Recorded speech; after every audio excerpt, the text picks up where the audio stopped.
Meninos, estamos no nosso horário agora, 19 horas em ponto. Eu quero dizer que é sempre maravilhoso, é sempre um prazer estar com todos vocês aqui na nossa querida Casa de João Evangelista, e hoje vamos ouvir falar sobre o Evangelho de João. E a gente sempre lembra, né, que estamos nesse contexto online por conta da pandemia da Covid-19.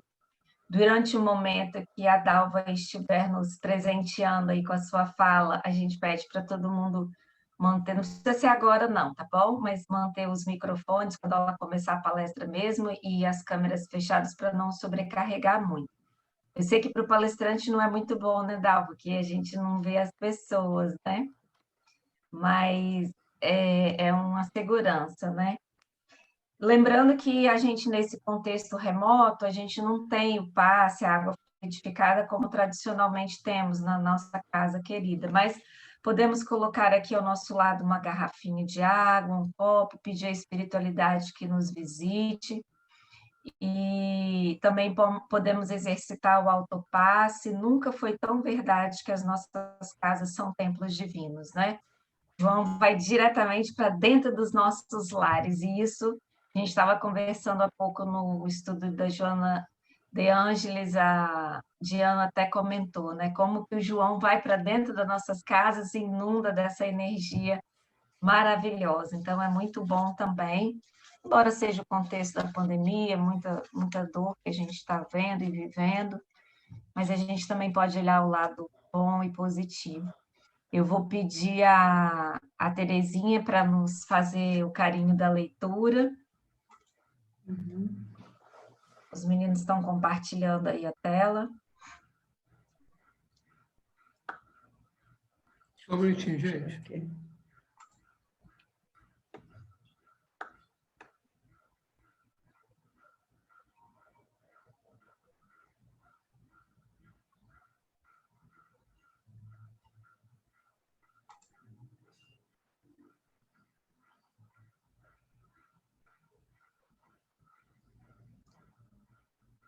Só um minutinho, tá? Que aparece uma barra aqui na frente que eu não estou conseguindo clicar para poder botar em modo de projeção. Tá.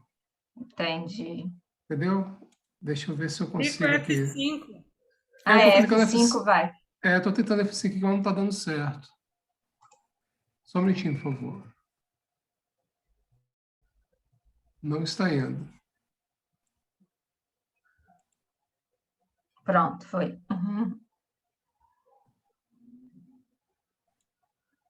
Está aqui.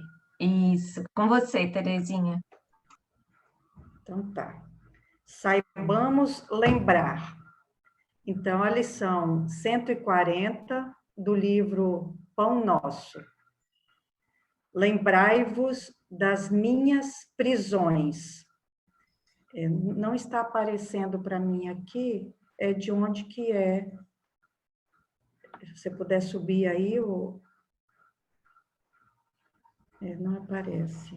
Deixa eu ver se eu tenho. Paulo Colossenses 4. Para mim não aparece essa informação.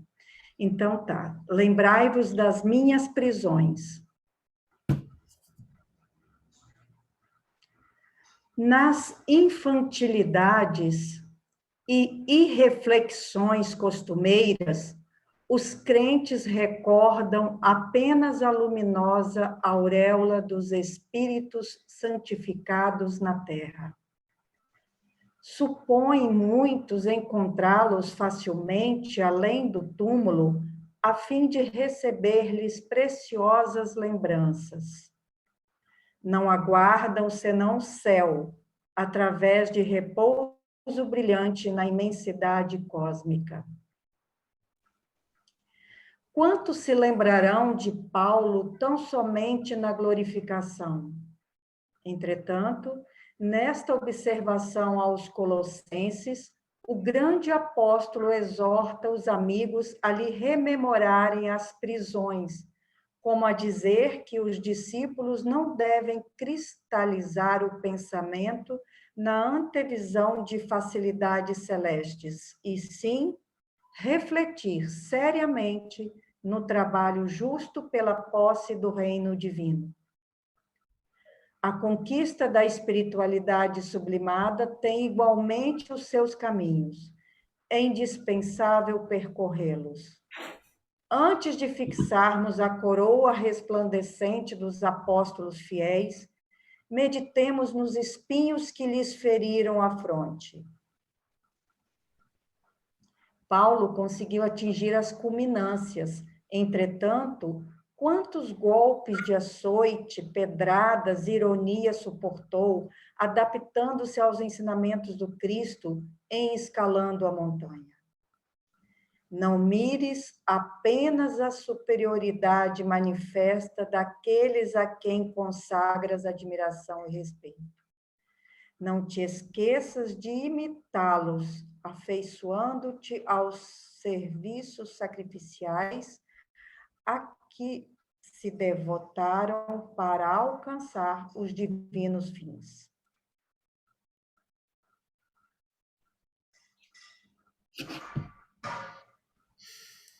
Então, mergulhados nessa leitura tão linda que nos pede o exemplo do trabalho, né? Vamos elevar juntos agora o nosso pensamento ao mais alto, ao nosso querido Mestre Jesus, agradecendo a Ele pela oportunidade de estarmos aqui agora juntos, reunidos, para podermos ouvir um pouquinho mais dos seus ensinamentos através da Dalva. Te pedimos, Mestre Jesus, que a inspire, que toque o seu coração, as suas palavras, para que possam alcançar os nossos corações.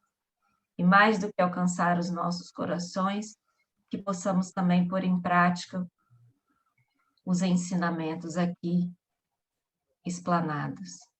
Mestre Jesus querido, abençoa todos aqueles que nesse instante padecem de qualquer forma, por consequência da pandemia, sejam os doentes, hospitalizados, seja qualquer tipo de privação de ordem material, de trabalho. Mestre, te pedimos, abençoa o nosso planeta azul querido, abençoa o nosso país, que tudo isso possa, Mestre, cumprir o seu papel quanto antes, para que todos restabeleçam a sua saúde. Gratidão, mais uma vez, por tudo. Sê conosco, Mestre Jesus, hoje, sempre, e que assim seja. Hoje, então, mais uma vez, nós teremos aqui a presença da Dalva Silva Souza. Ela é trabalhadora da Federação Espírita do Espírito Santo e vai falar para a gente sobre o tema O Evangelho de João. Com você a palavra. Obrigada, Cíntia. Queridos amigos, queridas amigas, meus votos de paz a todos. É sempre uma alegria estarmos juntos para refletir sobre os ensinamentos de Jesus. E esse tema é muito interessante. Nós estamos numa casa que tem por patrono João Evangelista, já estamos sob a proteção desse amoroso espírito e vamos falar dele, o que vai certamente estabelecer um campo mais propício ainda a que a energia desse amoroso mentor nos alcance. Então, que Jesus possa abençoar essa casa, seus trabalhadores, seus frequentadores.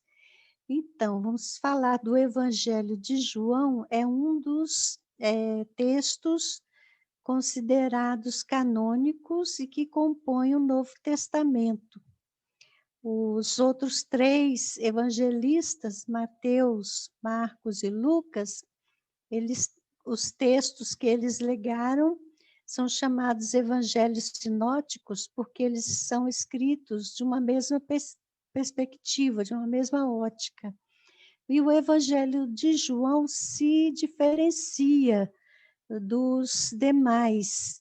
É um texto muito interessante, muito cheio de simbolismo, e talvez porque João escreveu o seu Evangelho já em idade avançada. Ele foi o único dos apóstolos que não foi assassinado, nem torturado. Ele viveu até a idade avançada. Ele foi exilado, né? Viveu na ilha de Patmos no final da sua experiência terrena, e lá ele escreveu o Apocalipse e provavelmente escreveu também o texto do seu evangelho. Um outro fato que pode ter determinado a diferença do seu texto em relação aos demais é que, quando Jesus foi crucificado, ele pediu a João que cuidasse de Maria. Então, nós lembramos desse episódio, e após a crucificação, então, Maria passou a viver com João, e eles depois se estabeleceram em Éfeso e fundaram lá uma congregação, um grupo para a propagação do evangelho. Então, o fato de João ter vivido muito próximo de Maria, certamente deu a ele uma percepção de Jesus que os demais não tiveram, porque Maria, com certeza, teve muitos depoimentos e compartilhou com ele a sua visão de mãe em relação à personalidade de Jesus.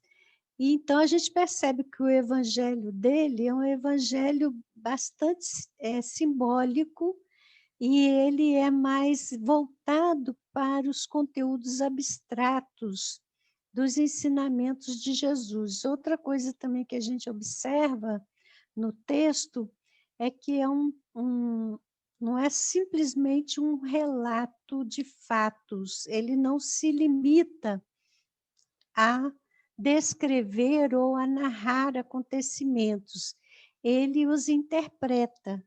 Há também numerosos pontos em que ele faz comentários a respeito.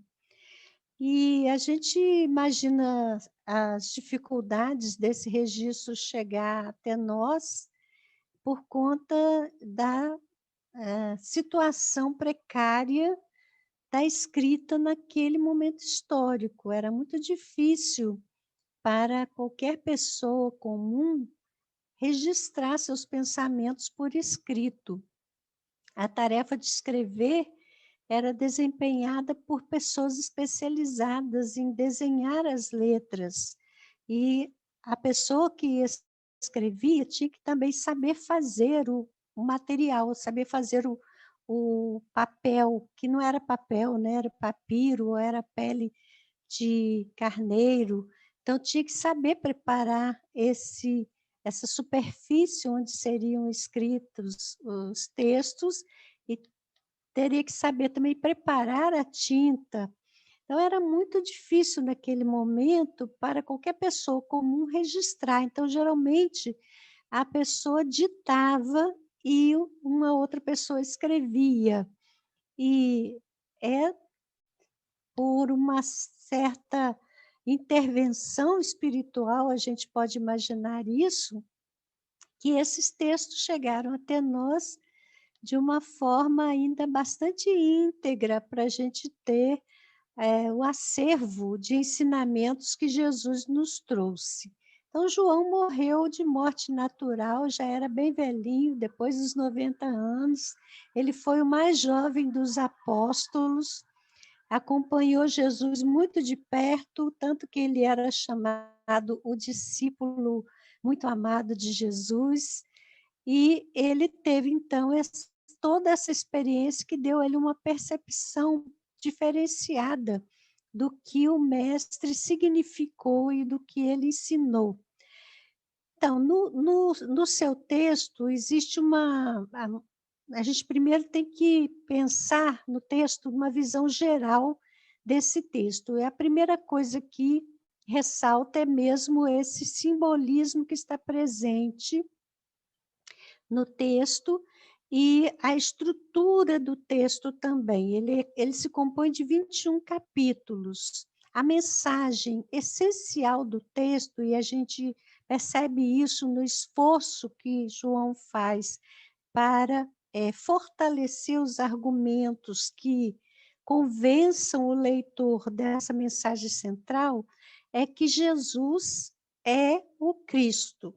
Então, todo o esforço do seu texto tem esse sentido central, porque naquele momento o povo judeu não via Jesus como o Messias, não aceitava que fosse ele aquele que estava sendo esperado, o Cristo que seria enviado para libertar o povo, porque a visão das pessoas era muito imediatista.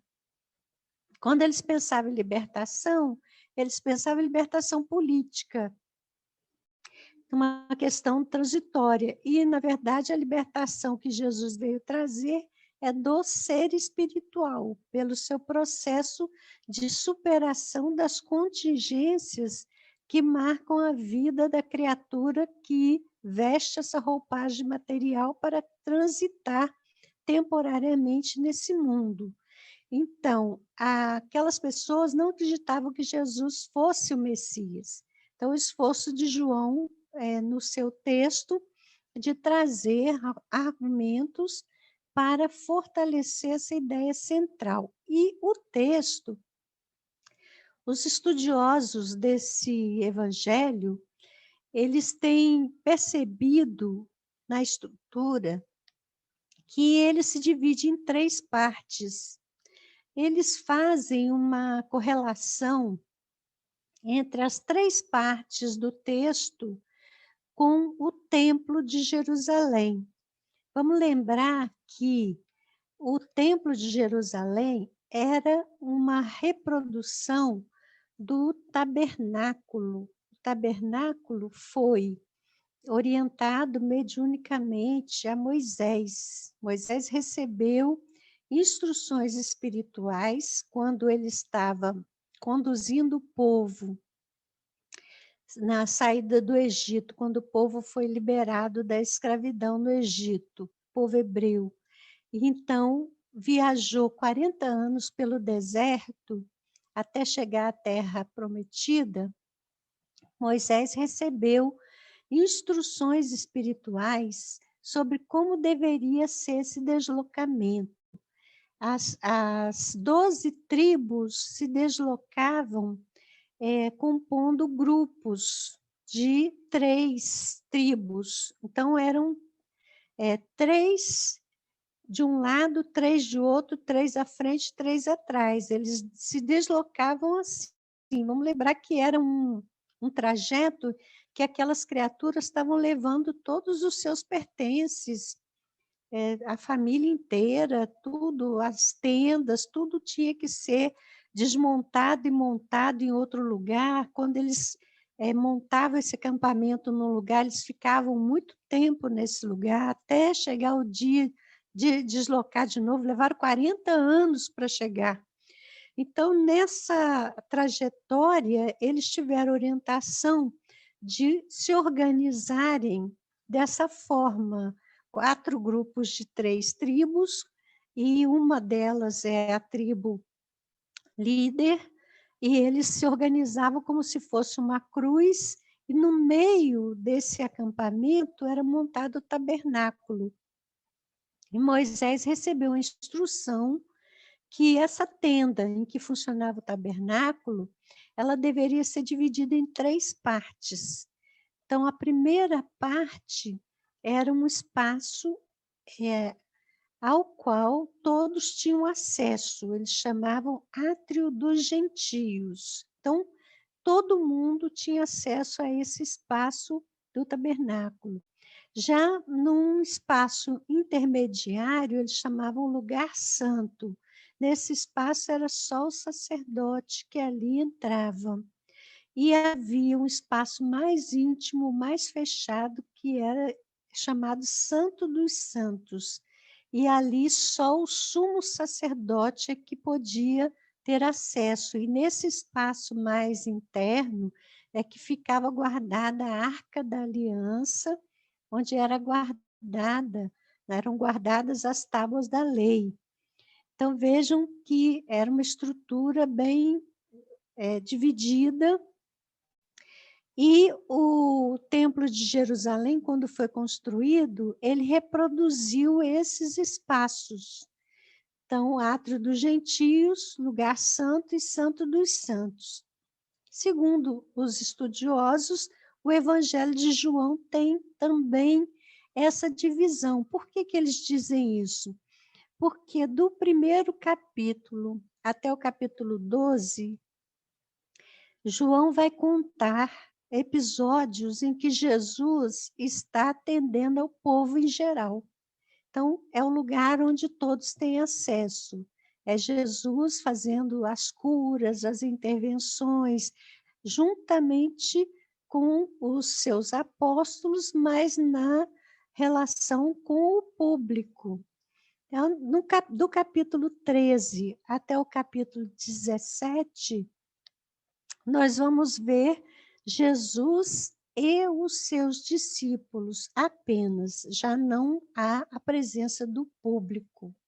Então, é equivalente ao lugar santo, que é o lugar do sacerdote, que é aquele lugar daquele que deve se preparar para ser um representante dessa mensagem, para ser o divulgador dessa mensagem.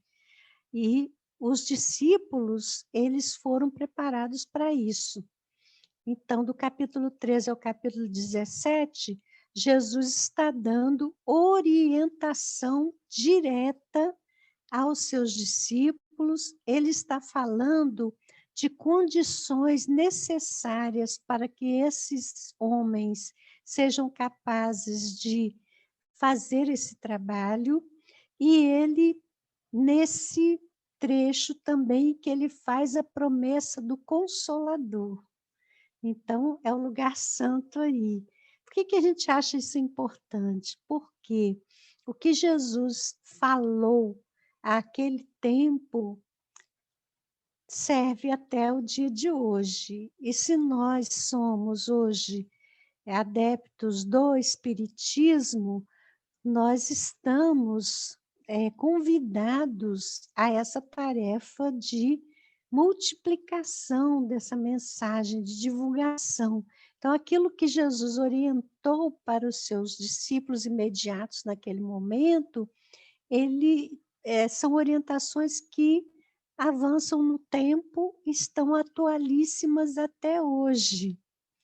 E, por fim, do capítulo 18 até o capítulo 21, nós vamos encontrar os episódios que acontecem quando Jesus é preso e ele é torturado, ele é julgado, condenado e é crucificado.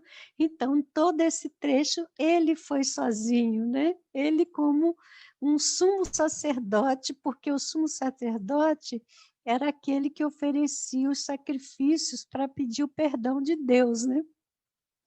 Só que o sumo sacerdote, ele oferecia sacrifício de animais, né? No caso ali, Jesus se ofereceu em sacrifício, e por isso ele é chamado Cordeiro de Deus, que era do ritual do Antigo Testamento, o sacrifício do cordeiro na Páscoa. E naquela Páscoa, o cordeiro que foi sacrificado foi Jesus. Então, ele, como o mediador entre nós e Deus, ele não mandou ninguém, ele veio e ele se ofereceu para o sacrifício. Então, esse é o lugar santo dos santos. Então, realmente tem procedência essa proposição dos estudiosos do Evangelho de João, e a gente vai perceber uma coisa interessantíssima, que nós sabemos que o Espiritismo, como Consolador prometido por Jesus, ele vem para esclarecer aquilo que no tempo que Jesus veio ele não pôde falar, porque havia uma dificuldade, uma precariedade nas condições intelectuais e mesmo culturais daquelas pessoas para compreender a abstração da mensagem de Jesus. Por isso que Jesus vestiu sua mensagem com a roupagem simbólica, né? As metáforas, as parábolas, as comparações que ele usou no sentido de tornar mais palatáveis aqueles ensinamentos à condição intelectual daqueles homens naquele momento. Então, mas ele prometeu que viria o Consolador para explicar. Haveria de relembrar o que ele ensinou, explicar e avançar, trazendo novos conhecimentos. Então, a gente vai perceber que tem essa questão de 3 espaços, não era uma questão simplesmente aleatória, era uma questão simbólica de uma realidade que hoje nós podemos conhecer. E aí nós vamos encontrar isto nos livros do André Luiz, na psicografia de Chico Xavier, no livro No Mundo Maior, capítulo 3, André Luiz vai nos falar da nossa casa mental. E ele vai comparar a nossa mente a um castelo de 3 andares. Olha que interessante, né? 3 andares, sendo que no primeiro andar estariam os automatismos, os hábitos, que seria aquilo que estaria correlacionado com o subconsciente. E já no segundo andar, que é o andar das conquistas atuais, seria o plano do consciente. E o terceiro andar, que é o andar das noções superiores da vida, estaria o superconsciente. Aí você pensa assim, automatismos e hábitos, é aquela coisa do público em geral, é a coisa do espaço em que estão todos, né? Nós somos todos espíritos dessa condição evolutiva, ainda muito identificada à nossa parte biológica, à nossa parte física, a tudo aquilo que nós já condicionamos. Então, esse é o primeiro andar, o lugar de todos. Mas já no plano do segundo pavimento desse castelo, estaria o consciente com o seu compromisso de assumir as rédeas da sua trajetória e ser o autor do seu destino, né? Então, aí que a gente vê o público geral, né? A massa, você vê o indivíduo na sua responsabilidade, que é o sacerdote, né? Aquele que vai dar o encaminhamento ao desenvolvimento da sua própria espiritualidade, e você vê no superconsciente, nesse plano da visão mais ampla das coisas, dos valores superiores da vida, você vê o nosso destino. O destino de todos os espíritos é chegar a esse plano da plenitude de ser. Então, 3 andares, 3 espaços. Então, isso está muito representado no simbolismo do texto de João Evangelista. E nós teremos sempre muita coisa para aprender no estudo desses registros, e principalmente agora que nós temos, através do Espiritismo, a facilidade da ajuda de seres espirituais que estão muito à frente de nós nesse processo de análise, de interpretação, e a gente destaca aqui a contribuição primorosa de Emmanuel, e Emmanuel, ele nos oferece um farto material interpretativo dos registros dos evangelhos. E a Federação Espírita Brasileira, ela facilitou bastante quando ela organizou toda essa contribuição de Emmanuel em livros separados. Por exemplo, existe um tomo em que estão todos os textos que Emmanuel elaborou a partir dos versículos do Evangelho de João. Isso está disponível, né? Como também tem do Evangelho de Mateus, de Marcos, de Lucas, de Atos dos Apóstolos, porque nesse longo caminho que foi a vida de Chico Xavier, 70 anos dedicados à mediunidade, Emmanuel teve esse interesse e essa aplicação de fazer a exegese desses versículos. E ele propõe, nesse trabalho, a simbologia do colar de pérolas, que cada versículo seria, então, uma pérola que se destacaria para o entendimento do que está contido nesse trechinho. Então, Emmanuel faz esta tarefa, ele cumpre esse papel importantíssimo, e esse é o material que nós temos disponível para o nosso estudo hoje.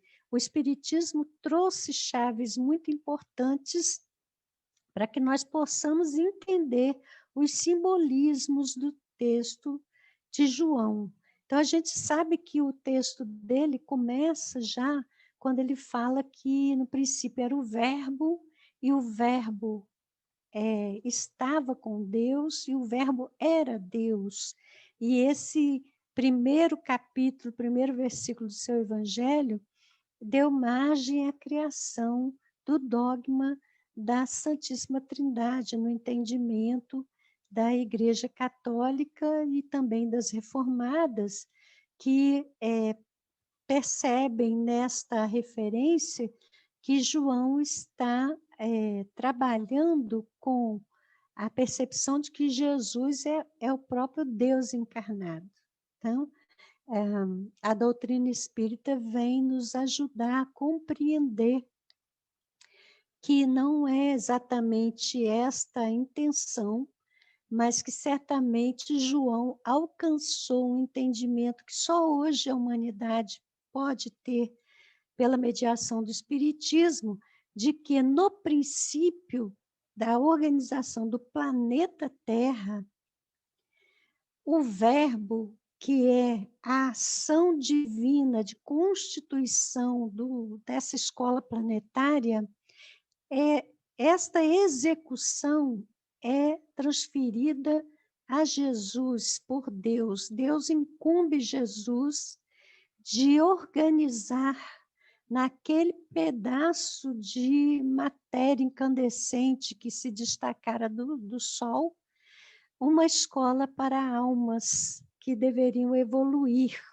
Então, no princípio era o Verbo, né? Porque Deus, ele simplesmente define por suas leis, por sua vontade augusta, mas a execução dos desígnios divinos cabe a criaturas que ele já trouxe desde a criação dessas criaturas até o patamar superior de evolução. Então, Jesus já era, naquele momento, o espírito da mais alta hierarquia no plano de evolução que nós estamos trilhando. E ele recebeu de Deus a incumbência de criar essa escola. Por isso que João diz assim, que tudo foi feito por ele e sem ele nada se faria. Exatamente, porque ele foi designado para esse papel, para cumprir essa tarefa de coordenar a experiência de seres espirituais que viriam habitar essa escola planetária. Então, para a gente fazer uma ideia de que o distanciamento entre todos nós e Jesus, em termos evolutivos, é imenso, não é? Porque já no início da criação do planeta, ele já era um Cristo, ele já estava nesse patamar.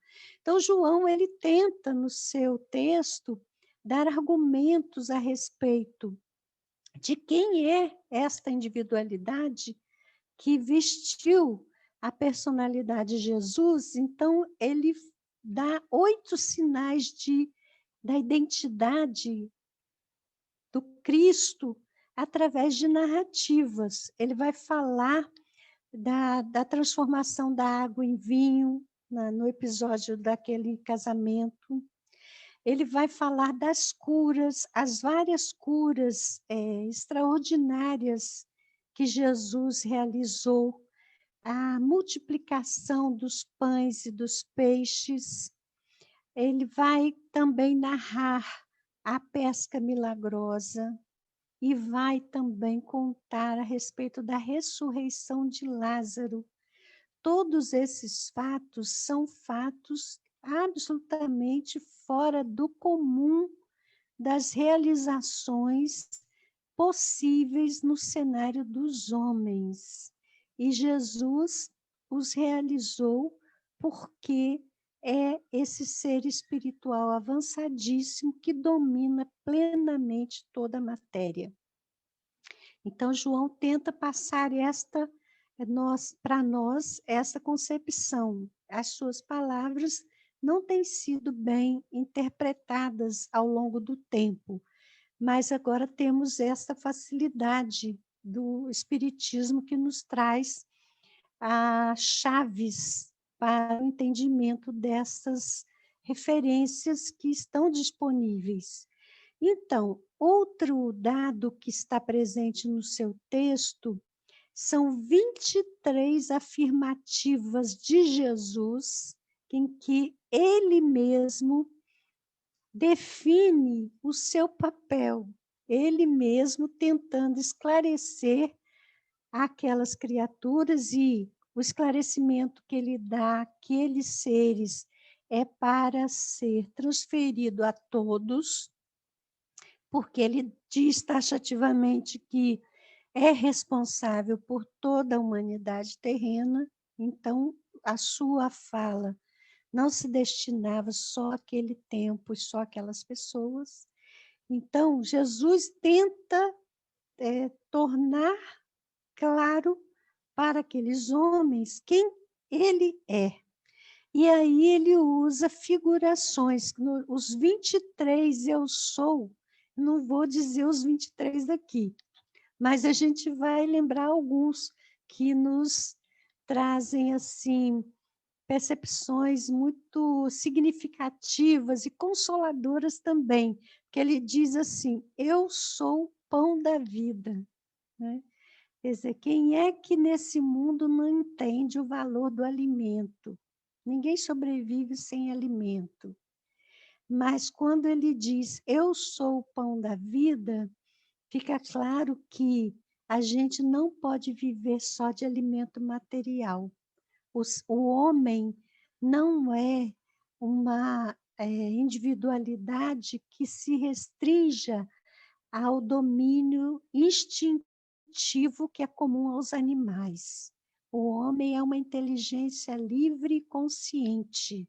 Então, o alimento desse ser é um alimento mais sutil, é um alimento que nós precisamos aprender a buscar, se nós queremos acelerar o nosso passo nessa rota evolutiva.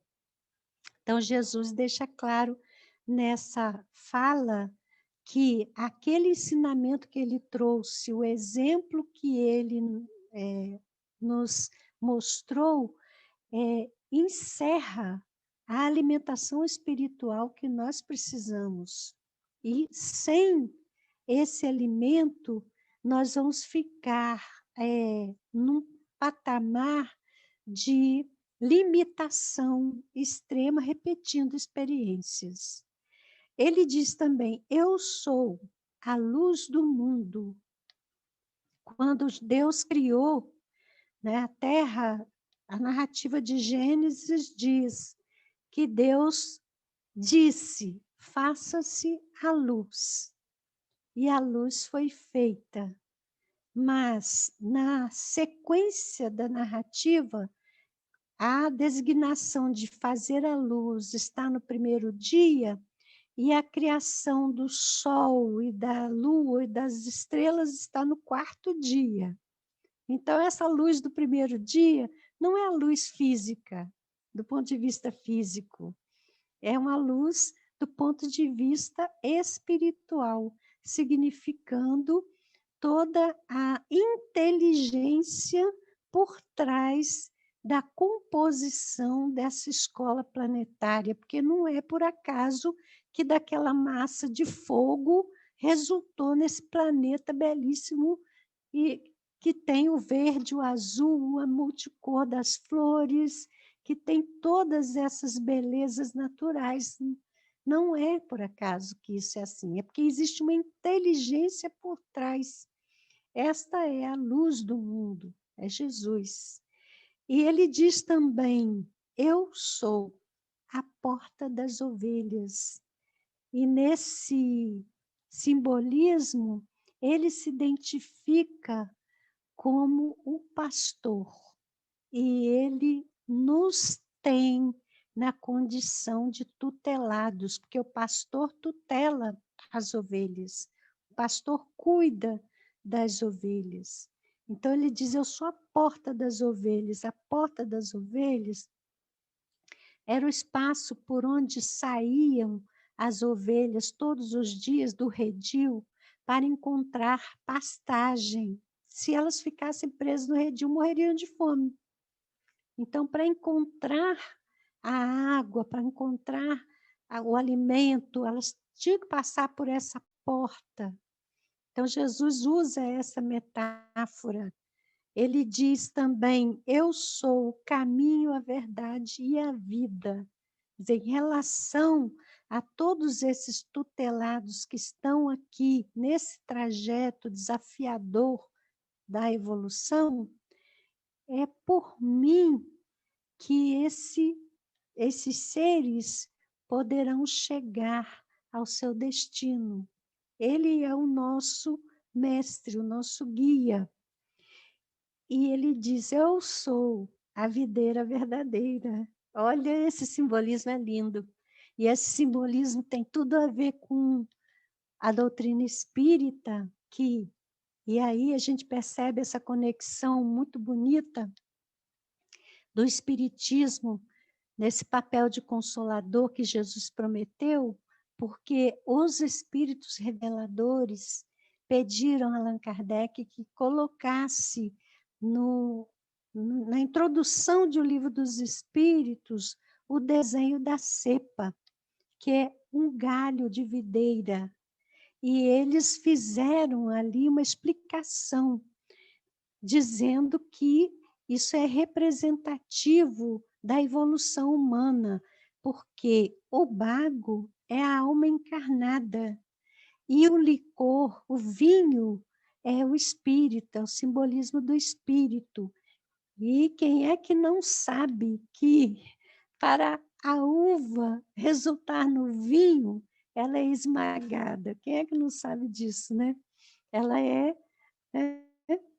tem que ser triturada, esmagada, tem que sofrer esse processo para tirar o sumo, e desse sumo as transformações que vão ser operadas para que se dê o vinho. Então, o que isso significa nessa história toda?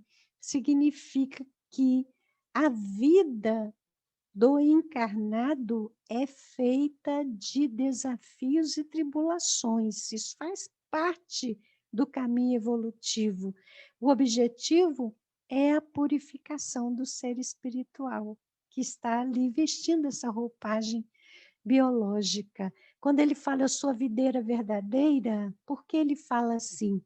Porque no Velho Testamento há referências de que Deus plantou uma videira na Palestina, se referindo a Israel. E esse símbolo da videira, essa árvore, ela é um símbolo identificado com os conteúdos de espiritualidade daquele povo. Tem 3 árvores simbólicas, né? Tem a oliveira, a figueira e a videira. A videira é representativa desse lado espiritual, enquanto a oliveira é mais representativa da religião instituída e a figueira é mais representativa da questão sociopolítica. Então, a videira se relaciona à questão espiritual. E Jesus, quando diz, eu sou a videira verdadeira, ele está dizendo de um papel que foi delegado ao povo hebreu de representação para o mundo da espiritualidade, da busca de espiritualidade apoiada na concepção monoteísta, que esse povo trouxe como tarefa, mas que cumpriu apenas em parte. Na verdade, o povo não se ouve bem na expressão dos valores espirituais. Por isso que Jesus diz, eu sou a videira verdadeira, né? Então, e a videira é uma árvore muito interessante, porque ela tem um tronco e os seus ramos se estendem, se estendem, se estendem, né?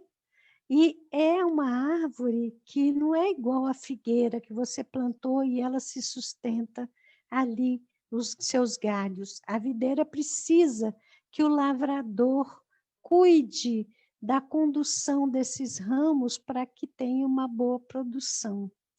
Então, isso é muito interessante, porque quando Jesus fala, eu sou a videira verdadeira, ele diz assim, meu pai é o lavrador.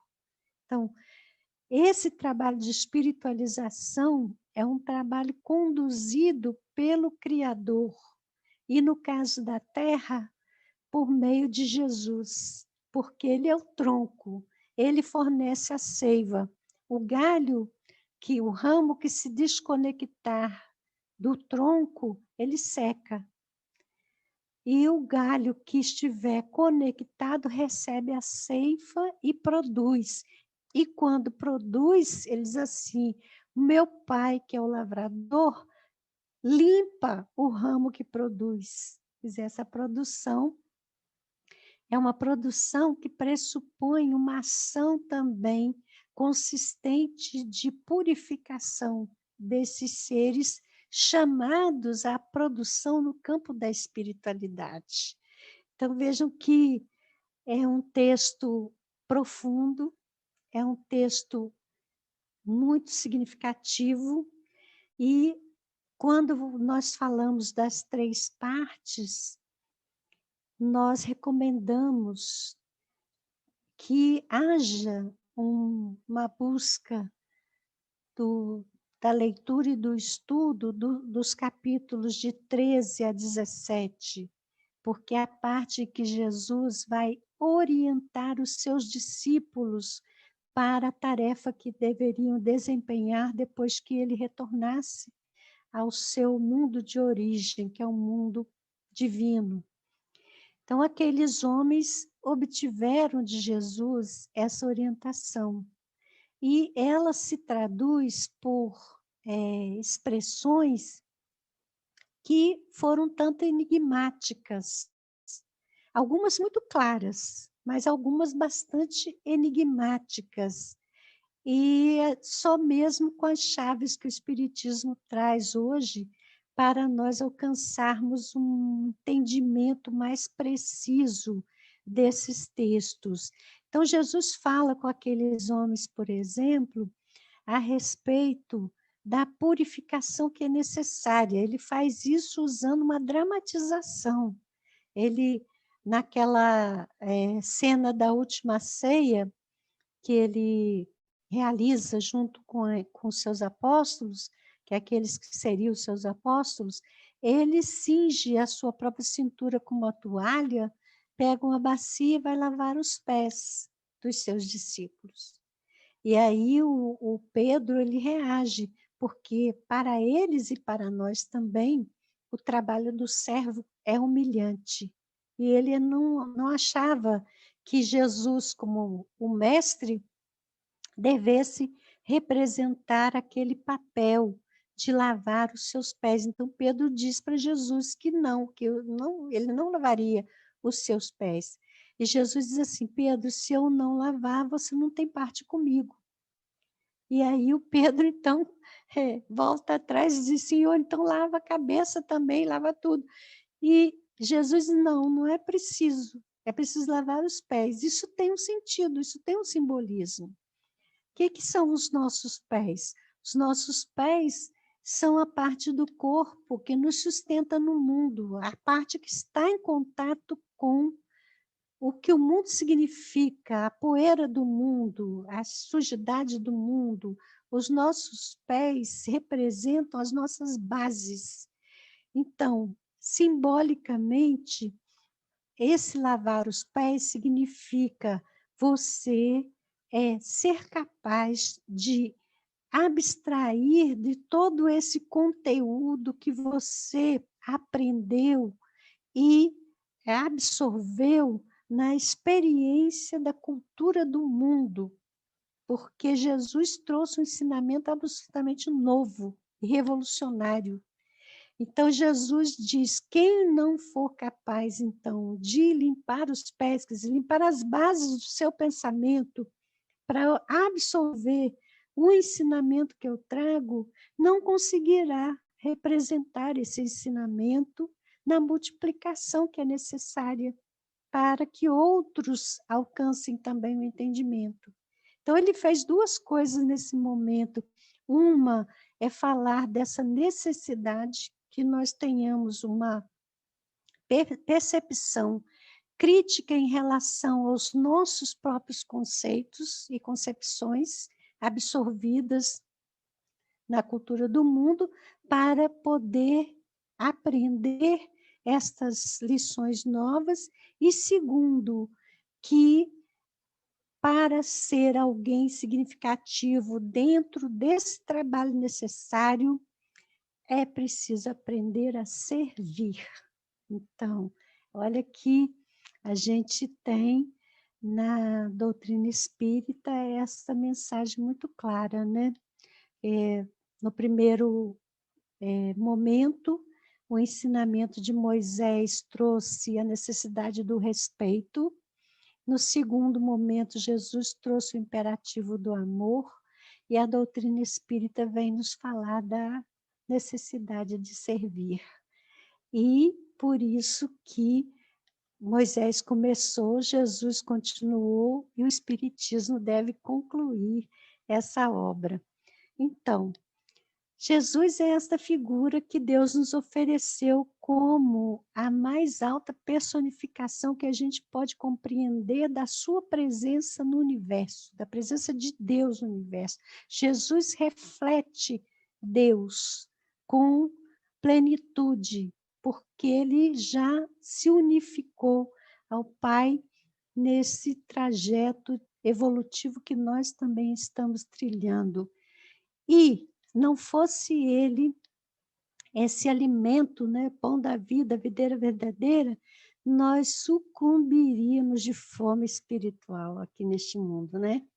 Então, o Evangelho de João é um acervo de ensinos magníficos, e à luz do Espiritismo ele abre totalmente as portas desta compreensão que, com certeza, vai nos colocar num patamar inteiramente novo de vivência dos valores da espiritualidade em nós. Então, a gente fez aqui um passeio pelo Evangelho de João, mostrando alguns pontos, mas são 21 capítulos que pedem a nossa aplicação em ler, estudar e pesquisar. É um desafio tanto, não é? E vocês que estão aí na casa de João Evangelista, é um bom assunto para os grupos de estudo, para as reuniões de aprofundamento dos estudos do Evangelho. É que Jesus possa nos abençoar, nos proteger, nos fortalecer e tenhamos essa disposição de prosseguir. Muito obrigada pela atenção de vocês. Nós é que agradecemos, Dalva. No mês do aniversário da nossa Casa de João, não poderíamos ter um presente melhor do que a sua fala sobre o Evangelho de João. E realmente é um tema que precisamos todos nos aprofundar, né? Então, gratidão por falar tão bem e amorosamente de João, né, e do seu evangelho. Eu aprendi muito com a sua fala, vou reassistir depois que está sendo gravado, né? Porque aquelas divisões das 3 partes, eu achei tudo muito rico, aprendi muito, gratidão profunda mesmo. E agora eu quero lembrar o pessoal que a palestra está sendo gravada, vai ser disponibilizada no YouTube, para quem quiser reassistir ou indicar para outras pessoas, né, que assistam. Mais uma vez, a gente lembra a possibilidade do exercício do autopasse e da água fluidificada. Eu vou pedir a Dalva que nos presenteie mais um pouquinho com a prece final e depois eu dou alguns avisos, tá bom? É com você de novo, Dalva. Então, vamos lá, vamos colocar-nos numa posição confortável, já que nesse momento a gente pode entrar na sintonia com a equipe de João Evangelista, nós podemos receber as irradiações desses seres espirituais que trabalham com esse mentor amigo, para que nos tragam essas vibrações que o passe sempre nos traz, a gente pode obtê-los desta forma, porque os espíritos trabalham assim, à distância. Então, vamos fechar os nossos olhos, vamos colocar em nossa tela mental uma figura que nos lembre Jesus, nosso Mestre, na sua plenitude de vida e a sua presença junto a João Evangelista, naquele momento histórico em que, como criaturas aqui no plano terreno, estiveram palmilhando os roteiros da Palestina e vivenciando situações que foram registradas e nos trouxeram ensinamentos tão preciosos. E vamos então dizer a Deus nosso Pai: Senhor Deus, somos infinitamente gratos pela oportunidade deste momento de reflexão e oração. Queremos, Senhor, louvar-te a infinita sabedoria e misericórdia, compreendendo a tua presença em toda parte, a tua onipotência, a tua amorosidade que nos criou com possibilidades de desenvolvimento até a plenitude de ser. E por isso, Senhor, por compreendermos, é que pedimos neste momento a tua bênção. Pedimos a tua bênção para todos os lares que estão conectados neste instante a este momento de estudo e de oração, que possam receber a energia amorosa que vem dessas fontes sublimes para nos fortalecer e nos sustentar nesses momentos tão desafiadores que o nosso mundo passa, que possam essas irradiações se estenderem também às criaturas que estão vivenciando situações de precariedade, de fragilidade, principalmente diante dessa pandemia, aqueles que estão lutando pela sua sobrevivência, aqueles que estão trabalhando nas linhas de frente desse atendimento tão complexo nos hospitais, nas casas de saúde, a todos aqueles, Senhor, que fragilizados se encontram desesperançados.